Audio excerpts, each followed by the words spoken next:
할렐루야. 행복하십니까? 하나님의 성도로 이 땅의 삶을 산다는 그 자체가 행복인 줄 믿습니다. 어렵습니다. 쉽지 않습니다. 그런데 행복합니다. 왜요? 이게 맞기 때문이죠. 이게 소중하기 때문이죠. 우리가 이 땅의 삶을 하나님의 자녀로 산다는 것은 굉장한 축복입니다. 그리고 동시에 우리에게 중요한 중차대한 그런 사명이 있는데, 그것은 이 시대의 영적 모습들을 분별하며 하나님의 메시지를 선포하는 삶을 살아야 한다라는 거예요. 우리의 삶의 이유를 분명히 하는 거죠. 하나님께서 우리를 세우신 이유를 드러내면서 사는 것이죠. 그저 조용히, 그저 한쪽에 이렇게 숨어서 이름 없이 빛 없이는 맞는데 너무 이렇게 조용히 우리의 존재감을 드러내지 못하고 살아가는 것은 하나님의 기대를 저버리는 모습이 될 수 있다라는 것이죠. 영적 분별력 있는 삶을 살면서 이 시대를 잘 분별하며 이 시대에 메시지 있는 삶을 산다라는 건 과연 뭔가? 그것은 주님의 초림을 확실히 믿고 주님의 재림을 기다리는 신앙인 줄 믿습니다. 주님의 초림을 확실히 믿고 주님의 재림을 기다리는 신앙인 줄 믿습니다. 초림을 확실히 믿는 것은 같아요. 교회 다니는 우리 성도들, 예수 그리스도의 성육신, 그리고 그분이 누구시고 그분이 무엇을 하셨는가, 그분이 지신 십자가와 그분의 부활에 대해서 확실히 믿습니다. 우리가 그분과 연합했고 그분이 우리에게 주시는 생명의 능력이 우리 가운데 들어와서 우리에게 새로운 피조물의 역사가 나타났고 새로운 삶이, 창조의 질서가 시작되었다, 다 인정합니다. 그런데 문제는 그 적용이 조금 잘못되어져 버리는 것 같아요. 예수 그리스도 초림을 확실히 믿는데 그 초림이 나의 삶에 나타내는 열매는 내 삶의 평안, 내 삶의 만족, 내 삶의 성공, 내 삶의 부요함으로 귀결되어지고 있지는 않느냐 하는 거예요. 물론 그렇게 나타나기도 합니다. 예수를 잘 믿었더니 하나님께서 우리에게 복 주셔서 우리의 길이 열리고 탄탄대로가 열리고 우리에게 정말 우리 자녀들에게, 우리의 가정에, 우리의 사업에 좋은 일들이 벌어지더라의 간증도 나타날 수 있어요. 그런데 그거는 굉장히 지엽적인 부분이에요. 정말 하나님이 원하시는 것은 하나님이 주신 새로운 하나님의 정체성을 유지하며 주님의 오심을 기다리며 재림의 신앙으로 살아가는 거예요. 그 재림의 신앙으로 산다는 건 뭐냐 하면 주님이 오신다는 걸 믿는 것이고요, 주님이 오셔서 우리를 심판하시는 심판자로 오실 거라는 걸 믿는 거예요. 그래서 양이냐 염소냐의 이 기로에서 우리가 고민할 필요가 없어요. 당연히 양이어야 돼요. 당연히 하나님이 기뻐하시는 믿음의 길을 걸어가야 돼요. 당연히 좁은 길을 걸어야 돼요. 재림 신앙이면, 재림을 기다리면 좁은 길을 가는 게 맞아요. 십자가를 지고 가는 게 맞아요. 주님의 제자도에서 우리가 자꾸 잊어버리는 부분, 간과하는 부분은 우리가 주님의 제자가 되었습니다, 구원 받았습니다 이후를 자꾸 연결 못하는 거예요. 그래서 잘못 가요. 좁은 길이 아니라 자꾸 넓은 길로 가는 거예요.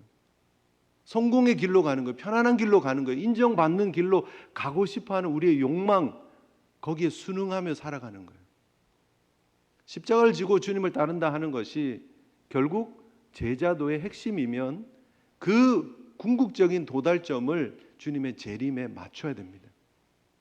내가 사는 오늘날에 내 삶의 현장에 내가 기대하는 만족, 내가 기대하는 성공, 내가 기대하는 그런 어떤 것들을 얻기 위한 수단이 되어서는 안 된다는 거예요.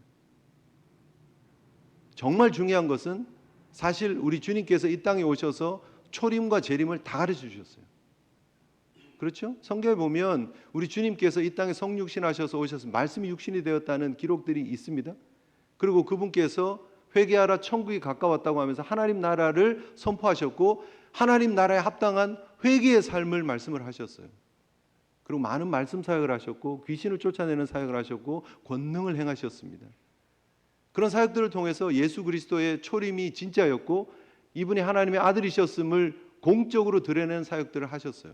많은 사람들은 흥분했고 예수님의 메시지에 우와, 이런 신기한 가르침이 그전에 우리가 랍비들을 통해서 들었던 말씀과는 전혀 다른 말씀이네 라고 흥분했습니다. 그리고 예수님을 쫓았어요. 그런데 왜 그렇게 종려나무 가지를 흔들고 열광했던 사람들이 다 돌아섭니까? 등을 돌립니까? 그들이 기대했던 메시아가 아니었기 때문에. 그들이 기대했던 정치적인 메시아가 아니었기 때문에 그들이 다 등을 돌려버리는 거예요. 내가 원하는 건 저런 모습이 아니야. 어떻게 저렇게 메시아가 와서 힘없이 채찍을 맞고 저렇게 십자가를 지고 저렇게 비참한 모습으로 죽을 수가 있지? 아, 내가 잘못 생각했었나 봐 라고 결론을 짓는 거예요. 이후 예수님 부활하셨고 그 부활의 능력이 주님을 따랐던, 주님을 만났던 그 모든 제자들에게 주어졌고, 그리고 복음은 강력하게 선포되어졌고 땅끝을 향해서 전해졌지만, 그러나 여전히 그들의 마음에 들지 않았던 메시아, 그들이 거부했던 메시아, 그들은 결국 예수님을 포기했습니다. 예수님의 초림도 믿지 않았고 결국 예수님의 재림은 그들과 무관한 삶이 되어지고 말았다라는 것이죠. 굉장히 안타깝지 않습니까?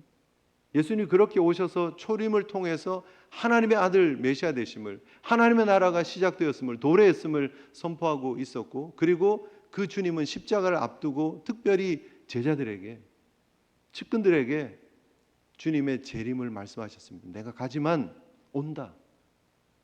그리고 그 오는 때를 깨어 준비하고 기도하고 기다려라 라고 말씀하고 계십니다. 우리가 지금 누가복음을 쭉 보고 있지만 십자가를 앞두고 예수님께서 주신 제자도에 대한 가르침, 특별히 12장에 들어가서 예수님의 이 포커스가 조금 바뀌었어요.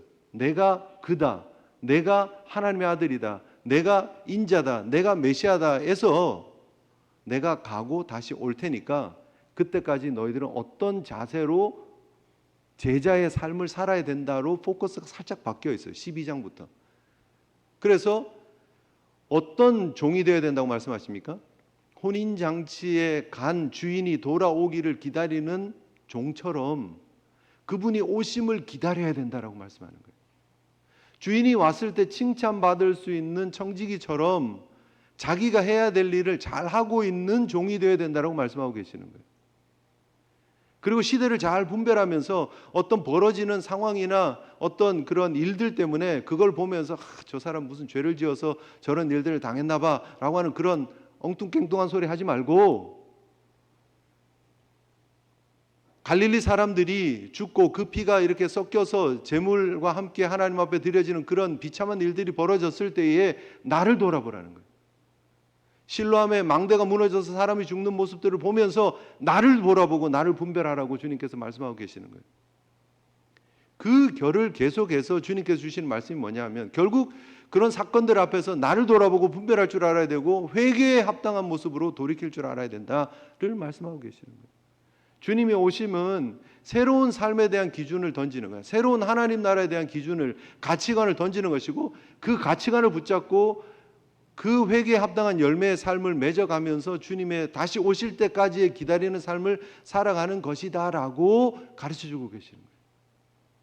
그게 1차적으로는 이스라엘 백성들을 향한 말씀이었습니다. 우리가 잘 아는 것처럼.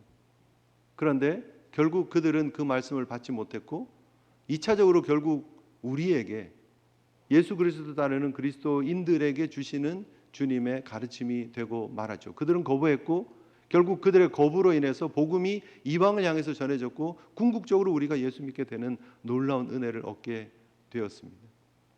여러분, 우리가 하나님의 사람으로 하나님이 기대하는 삶을 산다는 건 뭘까? 제자로서의 삶을 산다는 것이고, 제자로서의 삶을 산다는 것은 주님의 재림을 기다리며 주님의 재림을 준비하며 살아가는 삶인 줄 믿습니다. 그래서 오늘 주님이 주시는 이 비유에 우리가 집중해서 귀를 기울일 필요가 있다는 거예요. 주님은 계속해서 결국 너희도 만일 회개하지 않으면 다 이와 같이 망할 거다. 그런데 망하지 않는 길이 있다라고 비유를 이어가고 계시는 거예요. 비유를 가르쳐주고 계시는 거예요. 무슨 일입니까? 한 사람이 포도원의 주인이 있었습니다. 이 사람 누구죠? 하나님이죠. 사실 우리가 다 비유를 동시에 설명을 하면서 가죠. 한 사람이, 즉 하나님이 포도원에 무화과 나무를 심은 것이 있습니다. 무화과 나무는 사실 유대인들에게 있어서, 이스라엘 백성들에게 있어서 제일 중요한 산업은 포도 산업입니다. 누가 뭐라 그래도 포도원은 제일 중요한 산업 근간이었어요. 농사를 짓는 사람 입장에서 땅을 놀리는 것은 굉장히 손해죠. 농사를 잘 지으려면 주어진 면적의 최대한의 열매를 끌어낼 수 있는 포도나무를 잘 배열해서 심는 게 중요합니다. 그런데 이 주인은 그 소중한 땅에 뭘 심었다고요? 무화과나무를 심었다는 거예요. 더 중요한 걸 심을 수 있는 거에 무화과를 심었어요. 그 무화과는 뭘 예표하고 있습니까? 이스라엘 백성들을 예표하는 거예요. 하나님이 포도나무 아닌 무화과를 하나님의 포도밭에다가 심어주셨다는 거예요. 어떻게 보면 보잘것없고 볼품없는 무화과 나무였지만 하나님이 사랑하셨어요. 하나님이 은혜를 베풀으셨어요. 그래서 내가 정말 사랑하는 이 포도원에다가 너희를 심는다 하고 심으신 거예요. 은혜로밖에는 해석될 수 없습니다. 하나님의 사랑이라고밖에 해석할 수 없습니다. 결국 이 무화과 나무는 첫째로는 이스라엘 백성들 이야기하고 둘째는 누구라고요? 아까도 말씀드렸지만 우리를 말하는 거예요. 우리가 사실 놓고 보면 그렇게 막 뛰어나지 않아요. 사실은 이스라엘 백성들이 뛰어나지 않았습니다. 어떻게 보면 뭐 그리스 민족, 뭐 로마 민족들 더 훨씬 문명을 구가하고 큰 소리 쳤던 사람들이 있었습니다. 그런데 그걸 다 외면하시고 하나님은 굉장히 작은 유대인들을 하나님이 택하셔서 그들의 백성으로 삼으셨습니다. 아브라함의 후손들을.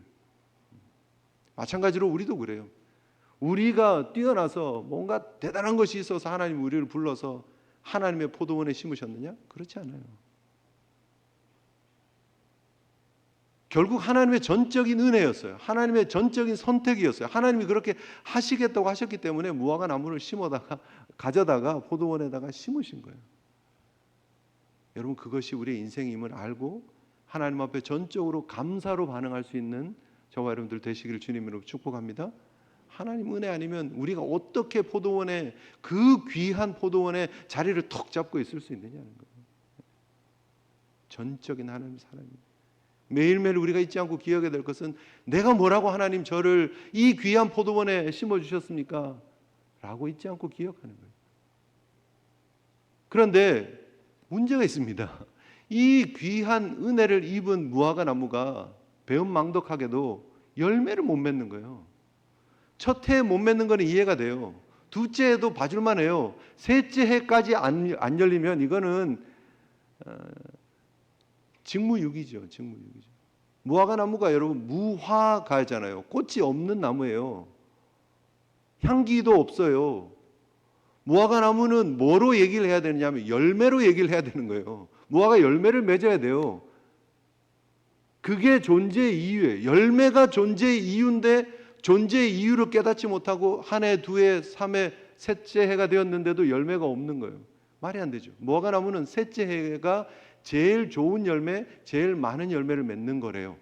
자료에 보면 그렇습니다. 그리고 무화과 나무는 4월, 5월을 제외하고는 1년에 3번 정도 수확을 한대요. 그럼 굉장히 수확이 많잖아요. 그럼 무화과가 근데 존재하는 이유가 결국은 그 열매라는 거예요. 그 열매 하나 보고 심는 거예요. 우리가 좋아하는 찬양 있잖아요. 당신은 사랑받기 위해 태어난 사람.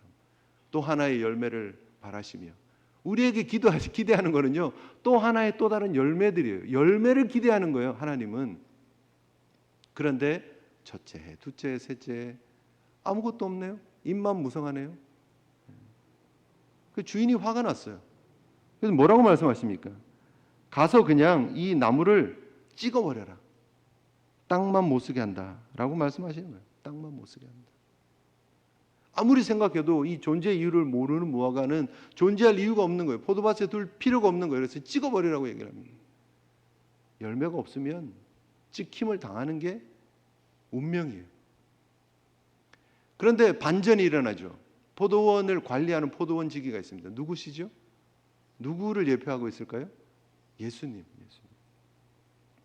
포도원 주인이신 하나님과 이 무화과 나무 사이에 중보하시는 일을 하시는 분이 계신데 포도원직이에요.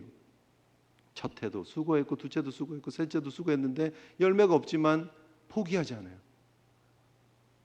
주인에게 또 간청합니다. 주인님, 금년에도 그대로 좀 도와봐 주시면 안 되겠습니까? 3년이 다 찼어요. 열매가 나와야 되는 때가 이미 됐어요. 그런데 조금만 더 시간을 주십시오. 한 해만 더. 가서 내가 두루 파고 거름을 더 많이 주겠습니다. 그래서 열매 맺게 노력을 해보겠습니다. 라고 중보하시는 거예요. 분명한 것은요, 여러분, 재림의 때는 정해져 있습니다. 그리고 재림의 때 하나님이 원하시는 것은 열매입니다. 감사하게도 이 때가 연기되어지고 있을 뿐이에요. 추가 시간이 주어지고 있을 뿐이에요. 쉽게 말하면. 영원히 안 올 것처럼 우린 착각해요. 왜요? 2000년 동안 안 오셨으니까.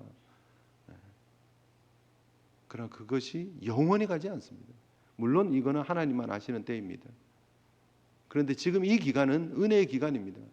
하나님이 덤으로 주신 기간입니다. 더 많은 사람들이 돌아오게, 더 많은 사람들이 복음을 듣고 복음의 능력을 덧입을 수 있도록 하나님 주신 은혜의 시간이고 추가 시간이지, 여러분, 이게 영원히 안 오는 시간이 아니라는 거예요. 무기한으로 연장되는 시간이 아니라는 거예요. 끝도 없이 분명히 온다라는 거예요. 어떻게 해야 합니까? 최선을 다해야죠. 최선을 다해야죠. 축구를 보면 여러분 이렇게 정규 시간이 있습니다. 정규 시간. 전반 45분, 후반 45분. 총 90분이죠. 물론 선수들이 열심히 다 뜁니다. 그런데 정말 진액을 쏟아내면서 뛰는 시간들이 있죠. 정규 시간이 다 끝났어요. 아직 승패가 결정이 안 나 있어요. 그리고 주어지는 추가 시간, 3분이 됐든 5분이 됐든 어떻게 합니까? 최선을 다해서 뛰는 거예요. 최선을 다해서 승리하기 위해서 입에 단내가 나도록 진액을 짜면서. 여러분, 우리에게 주어진 추가 시간 영원하지 않습니다.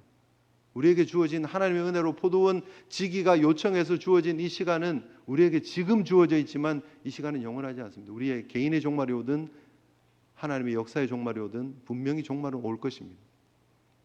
그 앞에 설 준비를 해야 된다는 거예요. 그리고 그 준비는 열매여야 한다는 거예요. 이미 시작하면서 말씀드렸지만 우리가 준비해야 될 열매는 성공이나 우리의 업적이나 우리의 재산에, 우리의 소유에 넉넉함에 있지 않습니다. 정말 주님께서 이 비유를 통해서 말씀하시는 열매는 과연 무엇일까요? 그러면 하나님 안에 변화되어진 삶의 모습이죠. 내가 포도원 밖에 있다가 이쪽으로 옮겨 심어졌어요. 포도원 안으로. 그리고 나서 그 주인의 기대에 부응하고 포도원 지기의 기대에 부응하는 변화된 삶의 열매를 하나님은 우리에게 원하신다는 거예요.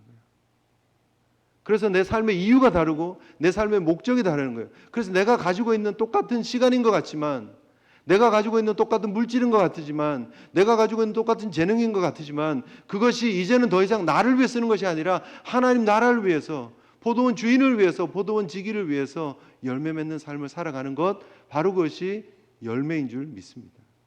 하나님이 원하시는 진짜 열매.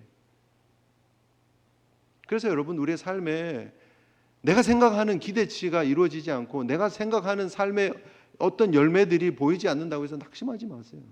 지난 시간에 이미 우리가 살폈지만 우리의 삶에 주어진 아픔들이 있습니다. 고통들이 있습니다. 나 왜 이렇게 아프지? 내 인생은 왜 이렇게 잘 안 풀리지? 꼬이지? 우리 자녀들은 왜 이렇게 나와 관계가 불편하지? 내 주변에 있는 사람들은 왜 나를 이렇게 인정해 주지 않지? 왜 사람들은 나를 이렇게 이용을 해먹으려고만 하지? 왜 이렇게 날 속이지? 나는 왜 이렇게 나는 선한 마음으로 하는데 꼭 사기치는 사람들은 나를 왜 이렇게 괴롭히지? 돈 빌려간 사람은 왜 내 돈만 이렇게 탁 떼어먹고 입 싹 닦지? 그런 일들이 벌어진다는 거예요. 근데 그것 때문에 여러분 낙심하지 마세요. 지난 시간에 이미 살폈지만 욥기를 통해서 우리가 바라보는 것은 하나님이 주시는 삶의 세팅은 우리가 결정하는 게 아니라는 거예요. 하나님 결정하시는 거예요. 정말 중요한 열매는 뭐냐? 그 가운데서 우리가 어떻게 반응하며 살아가느냐, 그게 열매라는 거예요. 하나님의 사람답게 하나님의 기대를 기억하면서 살아가는 삶의 모습. 오늘 하루 더 버티고, 오늘 하루 더 인내하고, 오늘 하루 더 참고 하나님이 원하시는 열매 맺어야지 하고 가는 거예요. 재림을 기다리면서, 재림을 준비하면서. 그것이 하나님이 정말 기뻐하시는 삶의 열매인 줄 믿습니다. 사랑하는 성도 여러분, 우리가 이민자로 이 땅의 삶을 살아가는 이유는 물론 우리 자녀들 잘 되면 좋죠. 성공하면 좋죠. 큰 소리 치면 좋죠. 그런데 결국 평가는 하나님이에요. 우리 인생에 대한 평가, 우리 인생의 열매에 대한 평가는 우리 옆집 아줌마가 하는 게 아니에요. 우리 동창이 하는 게 아니에요. 우리 직장 동료가 하는 게 아니에요. 그거 보고 근데 뭐 옆에서 하는다는 소리에 그냥 막 기죽고 힘들어하고 막 그러지 마세요. 물론 잘 되면 더 좋겠지만 안 되더라도 낙심하거나 좌절할 필요가 없다라는 거예요. 왜요? 하나님의 울타리 안에 있는 하나님의 사람이기 때문에, 하나님이 우리를 기대하셔서 이 포도원 안에 심어주셨기 때문에 그거 하나로 끝이에요. 그리고 우리가 주님이 기대하시는 열매만 맺어 가시면 되는 거예요. 최선을 다해서. 주어진 마지막 연장 시간 5분 우리에게 주어진 최선을 다하면 되는 거예요. 결국 주님은 우리를 불러서, 죄인을 불러서 회개시키려고 오신 거거든요. 그래서 우리가 주님 안에 부름을 받았다는 것은 이전의 삶의 기준이랑 지금 내가 주님 안에 들어와서 살아가는 삶의 기준이 다릅니다를 인정하는 거예요. 회개에 합당한 삶은 그거예요. 이전에 세상 사람들이 살던 그 방식 다 똑같이 살아가면 포도원 안에 들어와서 사는 삶의 방식이 변화된 게 뭐냐는 거예요. 그 열매를 맺기 위해서 우리가 노력하고 있는 게 아닙니다. 우리에게 주어진 삶의 한 때가 있습니다. 정말 중요하죠. 특별히 말세지말의 때를 우리가 살아가면서 굉장히 정신 차려야 됩니다. 전쟁과 기근과 여러분 뭐 깨어진 가치관들, 그런 거 우리가 너무너무나 많이 보잖아요. 종말의 때 나타나는 모습들, 전쟁, 지진, 식량 부족, 범죄, 자연 파괴, 부모에 대한 불순종, 비정함, 위선적인 신앙, 하나님의 사랑을 저버리는 그런 모습들 너무 많습니다. 그 가운데 우리는 하나님의 사람다운 반응을 보이는 거예요. 깨어서 우리의 구원이 처음 믿을 때보다 더 가까워졌음을 알고 재림을 바라보면서 걸어가는 모습들, 그걸 하나님이 원하시는 것이다 라는 거죠. 결국 우리의 하루하루, 한 달 한 달, 1년 1년이 쌓여서 우리의 인생이 됩니다. 적어도 우리가 예수님 만나고 난 이후의 인생은 구원받은 자로서의 인생이 되어야 합니다. 하나님이 기뻐하시는 열매 있는 인생이 되어야 합니다. 2024년도 벌써 10월이 되었고 10월 첫 주입니다. 얼마 있지 않으면 또 한 해도 지나갑니다. 교회로 보면 회개 연도의 마지막 달입니다. 10월 달입니다. 정리하고 다음 달에 또 우리가 예결산을 하고 이제 공동회를 해야 되는 때가 옵니다. 결국 이 시간은 온다는 거예요. 한 해에 결산하는 때가 오는 것처럼 우리 인생에 결산하는 때가 옵니다. 그날을 우리는 얼마나 잘 준비하고 있느냐. 그리고 그 준비는 하나님의 자녀답게 사는 것, 하나님의 자녀답게 열매 맺는 것, 그것이 소중하다는 거예요. 하나님의 나라에 통용되지 않고 인정되지 않는 걸 많이 잔뜩 쥐고 있으면 그거는 뭐죠? 짐덩어리죠. 짐덩어리. 인플레이션이 굉장히 심한 나라에 가면요, 돈이 동그라미가 한도 끝도 없이 붙어 있습니다. 뭐 화폐 단위가 1조 뭐 이렇게 돼 있는 나라들도 있잖아요. 혹시 들어보셨습니까? 빵 하나를 사러 가는데 돈다발을 이만큼을 들고 가서 갖다 줘야 돼요. 그러면 그 사람들이 돈을 세어보고 주느냐? 그러지 않아요. 어떻게 하는 줄 아십니까? 저울에다 그냥 돈다발을 올려요. 그럼 이 돈다발이 이 정도 무게면 이 정도 가치가 맞지 하고 빵 하나 줍니다. 거기 아무리 동그라미가 많든 뭐 어떤 모양이나 그림이 그려져 있든 그 중요하잖아요. 가치는 그거밖에 안 되는 거예요. 누가 그거 한 장 기념품으로 이렇게 주면 1조를 나한테 주다니 뭐 이렇게 흥분하고 감사하고 막 인생이 바뀌고 그러겠습니까? 그러지 않죠. 왜? 가치가 없기 때문에. 그냥 무거운 쓰레기예요, 사실은. 하나님 나라의 가치에서 여러분 우리가 가치를 평가할 줄 알아야 됩니다.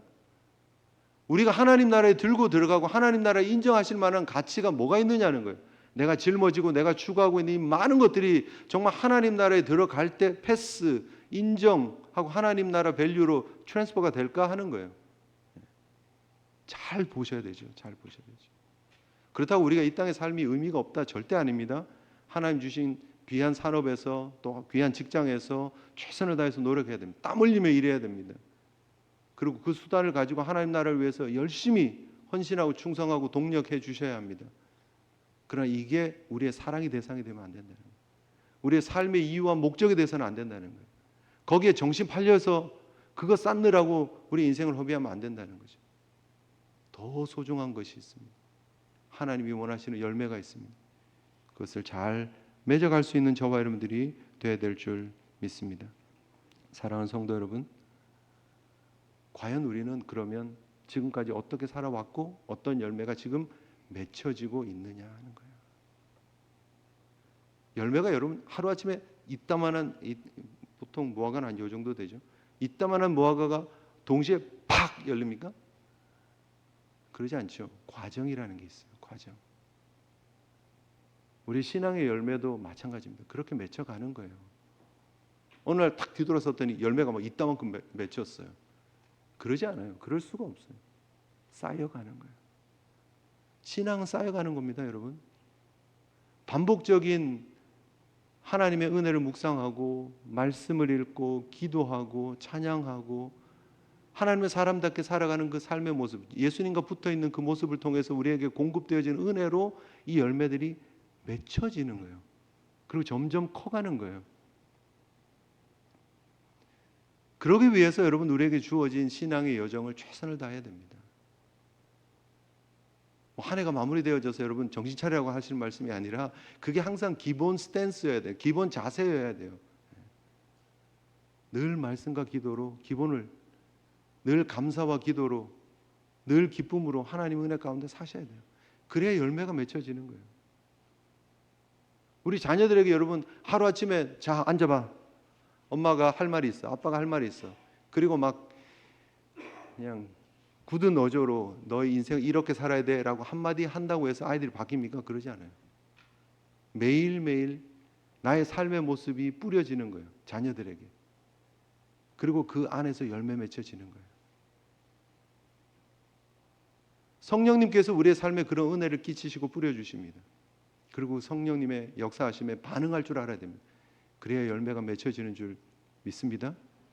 내 생각들이 꺾이고 내 삶의 흔적들이 지워지고 내 삶의 궤적들이 세상을 향해서 가던 것들이 막 지워지고 성령 안에서 새로운 방향이 잡혀지고 그게 회개예요. 그리고 주님이 원하시는 기뻐하는 길로 걸어가게 되는 거예요. 그러면서 열매가 맺혀지는 거예요. 그 열매는 세상이 평가하지 못한다 그랬습니다. 하나님 앞에 섰을 때 하나님 우리를 평가하실 거예요. 잘했다고, 착하고 충성된 종이라고 하나님이 인정하는 그날이 분명히 올 것이다라는 거예요. 시간은 점점 갑니다. 꼭 올 한 해가 벌써 지나 10월이 된 것처럼 우리의 인생도 가을을 향해서, 겨울을 향해서, 우리의 인생 마지막을 향해서, 추가 시간을 향해서 가고 있습니다. 축구 경기 보시면 전반이 지나가고 후반이 지나가고 그리고 연장전이 되고 뭐 하는 그 추가 시간이 주어지고 할 때마다 느끼는 시간이 다르잖아요. 체감하는 시간이 다르잖아요. 왜 이렇게 빨리 갑니까? 추가 시간 분명히 5분 줬는데 5분이 1분처럼 지나갑니다. 우리 인생도 그렇다는 거예요. 굉장히 빨리 가잖아요. 주님 앞에, 하나님 앞에 서는 그 날을 준비하며 기다려야 돼요. 그리고 열매를 계속해서 맺어가는 삶이 되어야 한다는 거예요. 2014년 1월 기준 한국의 기독교인들은 17%입니다. 17%입니다. 2014년 1월 기준. 불교 12%, 가톨릭 8%, 기타 0.3%, 무종교 63%. 무종교가 63%인 나라입니다. 신과 함께 파묘 이런 영화가 1000만이 훌쩍훌쩍 넘어가고 우리가 생각하는 사후의 세계에 대한 개념이나 생각이 기독교적인 그런 개념이 전혀 먹히지 않는 나라입니다.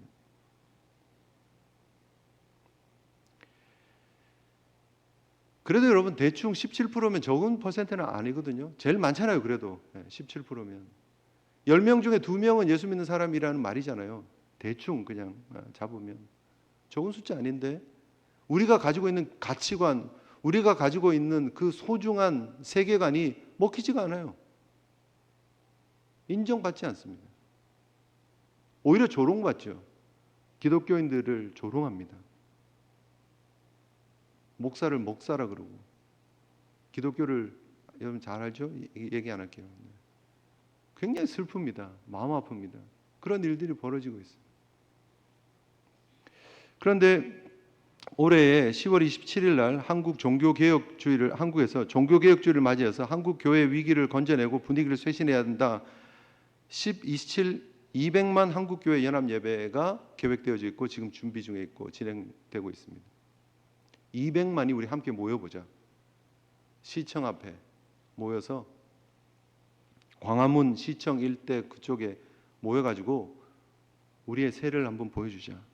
특별히 요즘 그 한국에서 차별금지법 제정 반대하는 그런 모습들, 뭐 동성애자들, 뭐 그 성소수자들에 대한 그런 거를 이렇게 차별을 없도록 해야 된다라고 하는 그런 법안들이 준비되어진다는 그런 얘기들이 들리니까 교회에서 함께 우리가 힘을 한번 보여줘야 된다 하고 하는 일이에요. 함께 모여서 기도회를 하겠다, 뭐 찬양도 하고 큰 기도회도 하겠다, 이제 그런 의미인데 세상의 반응은 어떨까 하는 거예요. 저도 그 행사의 취지는 공감합니다. 근데 세상의 반응은 어떨까 하는 거예요. 그런 일들을 하고 난 다음에 우리가 몰랐습니다. 정말 기독교인들 정말 죄송합니다. 이제 정신 차리겠습니다. 우리도 당신들이 말하는 얘기에 귀 기울여 듣겠습니다. 이럴 것 같습니까? 뭐 이렇게 시끄럽게 모여가지고 이렇게 난리냐고 얘기하겠죠?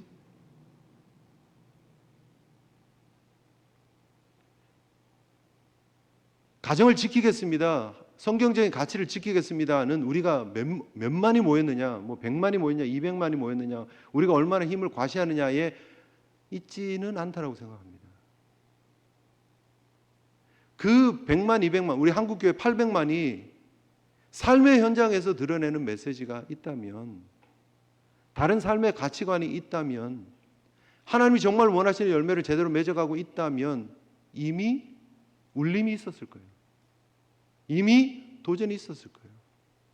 바른 남성상, 바른 여성상, 바른 가정상, 바른 아빠의 모습, 바른 엄마의 모습, 바른 가정의 모습, 부모의 모습, 자녀의 모습을 보여줬다면 이미 역시 교회 다니는 사람들은 다르구나, 성경을 믿는 사람들은 다르구나 하면서 이미 울림이 주어졌을 거예요. 근데 통계는 그렇게 얘기하고 있지 않잖아요. 교회 다니는 사람이나 안 다니는 사람이나 나타나는 통계는 다 똑같다라는 거예요. 교회 다니는 사람이나 다니지 않는 사람이나 나타나는 결과치에 대한 그런 데이터는 다 똑같다라는 거예요. 문제는. 그러니까 세상이 교회 다니는 사람이 뭐가 다른데? 라고 얘기를 하는 거죠. 그들이 말하는 성경적 가치는 뭔데? 가정의 가치는 뭔데? 다음 세대를 향한 바른 기준은 뭔데? 라고 얘기할 때 우리가 이렇게 살았잖아 라고 보여줄 만한 게 없다라는 거예요. 문제는. 우리가 외치는 구호는 있을 수 있죠. 우리가 몇만이 모였다라는 그런 근거는, 규모는 자랑할 수 있겠죠. 그런데 삶이 없잖아요.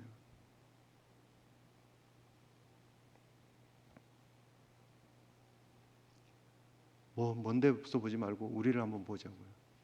나를 한번 보자고요. 나는 어떤 울림을 주고 있는가? 나는 어떤 삶의 궤적을 그리면서 살아가고 있는가?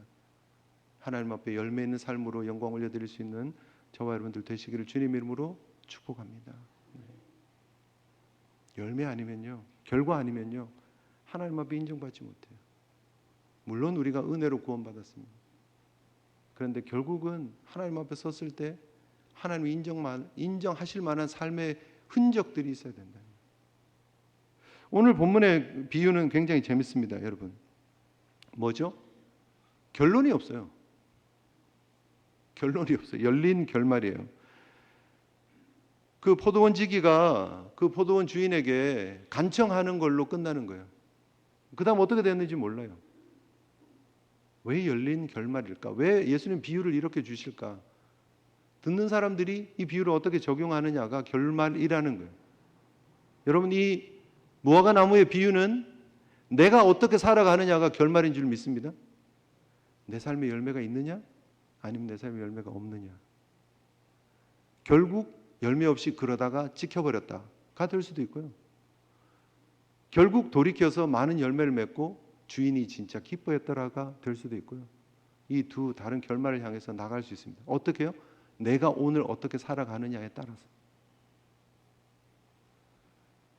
결국 이 시대는 이런 모습으로 쭉 갈 거예요. 계속 그래 왔고 앞으로도 그래요. 하나님이 원하시는 결론적인 삶의 모습은 뭐냐? 노아의 가정이 되는 거예요. 노아의 가정. 창세기 6장에 가서 보시면 사람이 땅 위에 번성하기 시작할 때 그들에게 딸이 나니 하나님의 아들들이 사람의 딸들의 아름다움을 보고 자기들이 좋아하는 모든 여자를 아내로 삼는지라 선악과를 보고 따먹은 거하고 똑같은 궤적이에요. 범죄하는 모습들은 다 그래요. 그래서 여러분, 내가 뭘 보느냐가 중요해요. 세상에서 내가 바라보는 것이 좋아 보이고 괜찮아 보이면 조심해야 돼요. 아이고, 큰일 나겠구나.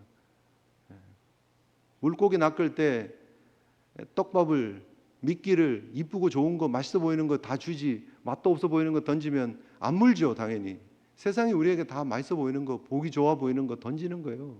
사탄 마귀는. 덥석 물면 안 된다는 거예요. 보기에 좋아 보인다? 덥석 물고 싶다? 그럴 때 빨리 제동을 거셔야 됩니다. 그리고 기도하셔야 됩니다. 분별하셔야 됩니다.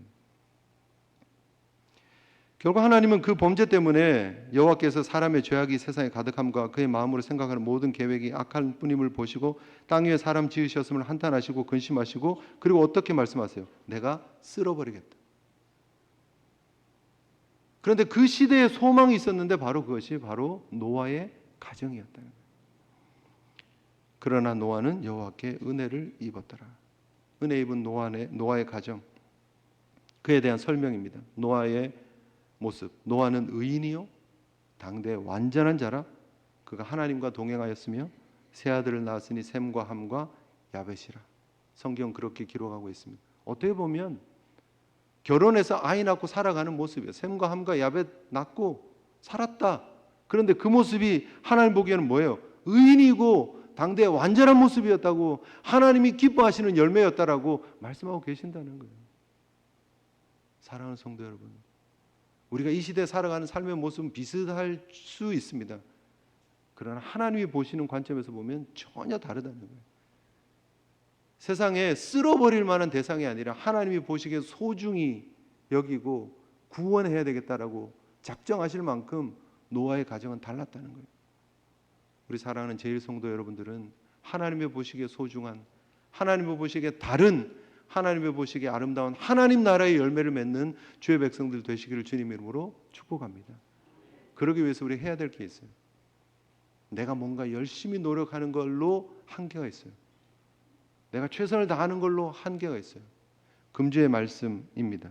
여러분 주보 혹시 있으시면 보셔도 되겠고요. 아니면 제가 그냥 읽어드릴게요. 요한복음 15장 5절의 말씀이죠. 나는 포도나무요 너희는 가지라. 그가 내 안에 내가 그 안에 거하면, 그가 내 안에 내가 그 안에 거하면, 그가 내 안에 내가 그 안에 거하면, 이 조건이 충족되면 그 사람은 많은 열매를 맺는다라고 말씀하십니다. 그리고 나를 떠나서는 아무것도 할 수 없다라고 분명히 선언하고 계십니다. 예수 안에 거하시는 주의 종들 되시기를 주님 이름으로 축복합니다. 열매 맺는 주의 백성들 되시기를 주님 이름으로 축복합니다. 오직 예수로 살고 오직 예수로 죽을 수 있는 하나님의 귀한 백성들 되셨으면 좋겠고요. 우리 찬송 하나 부르고요, 우리 함께 기도하는 시간 가졌으면 좋겠습니다. 1000번을 불러도 우리 함께 마음을 담아 믿음의 고백으로 찬양하고요, 우리 함께 잠시 기도하는 시간 가지도록 하겠습니다.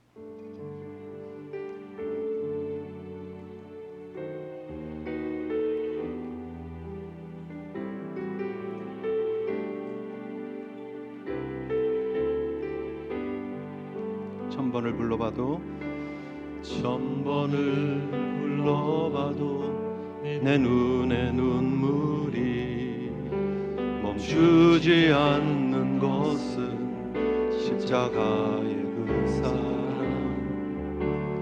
나를 살리려 지신 그 십자가, 모든 물과 피 나의 더러운 죄 씻으셨네.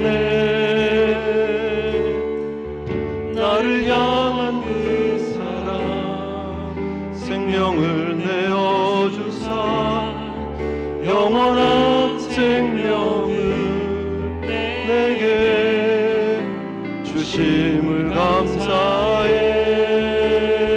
천번을 불러도, 천번을 불러도 내 눈에는 눈물이 멈추지 않는 것은 십자가의 그 사랑, 나를 살리려 하늘 보좌 나를 사랑하신 분 그분이 예수요. 다시 한번요. 1000번을 불러도 1000번을 불러도 내 눈에는 눈물이 멈추지 않는 것은 십자가의 그 사랑 나를 살리려 하늘보좌 버리신 나를 사랑하신 분 그분이 예수요. 우리 함께 믿음의 고백을 담아서 우리의 결단을 담아서 함께 하나님 앞에 기도하며 나갔으면 좋겠습니다. 우리를 살리기 위해서 자기 자신을 온전히 우리를 위해서 희생제물로 드리셨던 그 예수 그리스도의 사랑을 기억하며 그 주님 안에서 우리도 감격하며 감사하며 새로운 열매를 맺어가는 삶으로 하나님 앞에 영광 올려드리기를 소원합니다. 주님 앞에서는 그 재림의 시점을 잊지 않고 기억하며 하나님 나라 백성답게 살아갈 수 있는 메시지 있는 삶을 사는 십자가의 군병 되게 해달라고 우리 함께 결단하며 하나님 앞에 기도하며 나갔으면 좋겠습니다. 통성으로 함께 기도하시겠습니다.